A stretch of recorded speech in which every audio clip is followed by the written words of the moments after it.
Hello বন্ধুরা, this is Fury back with another video. আজকে আপনাদেরকে দেখাবো বাংলাদেশের first streaming platform by Zanvent এ আপনি কেমনে স্ট্রিম করবেন। The process is very simple.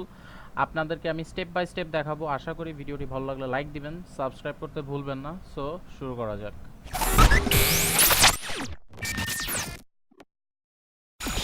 So first of all আপনার করতে হবে কি, ওদের ওয়েবসাইটটিতে যেতে হবে। ওয়েবসাইটের লিঙ্কটি ডিসক্রিপশনে দেওয়া থাকবে, সো চেক করে নিন। সো আপনি যখন ওয়েবসাইটটি অন করবেন, সো দুটি অপশন আসবে, একটা হচ্ছে সাইন ইন আর একটা হচ্ছে সাইন আপ।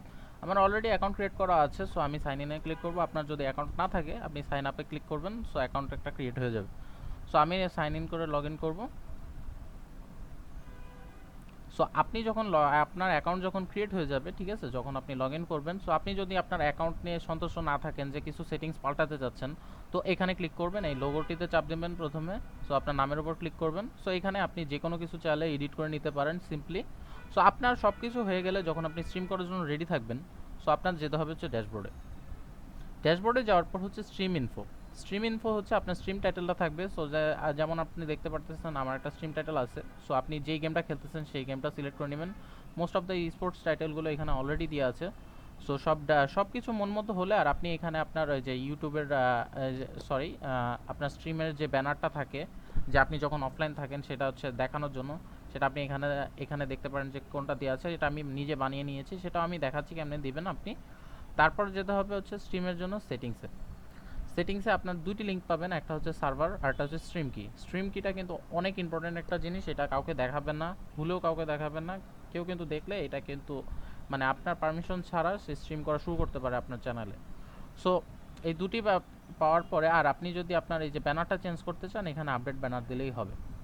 সো আমি এখন আপনার সব কিছু ঠিকঠাক হয়ে গেলে আপনার হচ্ছে এখন একটা স্ট্রিম অ্যাপ ইউজ করতে হবে। সো আমি ওবিএস স্টুডিও ইউজ করব, কারণ এটা কারেন্টলি সবচেয়ে বেশি ইউজ হয়। সো এটা চালু করব আমি।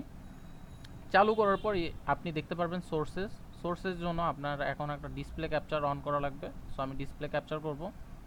As you guys can see আমার উইন্ডোটি ক্যাপচার হচ্ছে। এখন আপনার যেতে হবে সেটিংসে। এটা কিন্তু মোস্ট ইম্পর্টেন্ট স্টেপ, খেয়াল করে শুনুন। ফার্স্ট অফ অল স্ট্রিমের এখানে ক্লিক করবেন।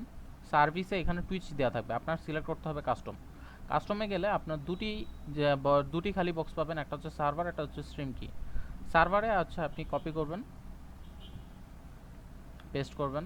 স্ট্রিম কিটা হলো নিচেরটা, কপি করবেন, পেস্ট করবেন, অ্যান্ড সব কিছু হয়ে গেলে অ্যাপ্লাই করবেন। Simple as that, and you are ready to stream.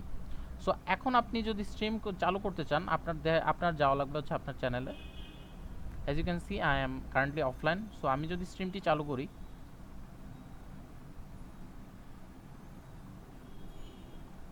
My streaming starting, আমার স্ট্রিমটা চালু হচ্ছে। As you guys can see মাঝে মাঝে এখানে ব্ল্যাক স্ক্রিন দেখাবে। সো যদি ব্ল্যাক স্ক্রিন দেখে আপনার কি করতে হবে, আপনার উইন্ডোটি রিফ্রেশ করতে হবে। সো উইন্ডোটি রিফ্রেশ করলে দেখতে পারেন আমার স্ট্রিম চালু হয়ে গেছে। সো আশা করি বন্ধুরা ভিডিওটি ভালো লেগেছে। ভিডিওটি ভালো লাগলে লাইক দিবেন, সাবস্ক্রাইব করবেন। সো দেখা হবে নেক্সট ভিডিওতে। আল্লাহ হাফেজ।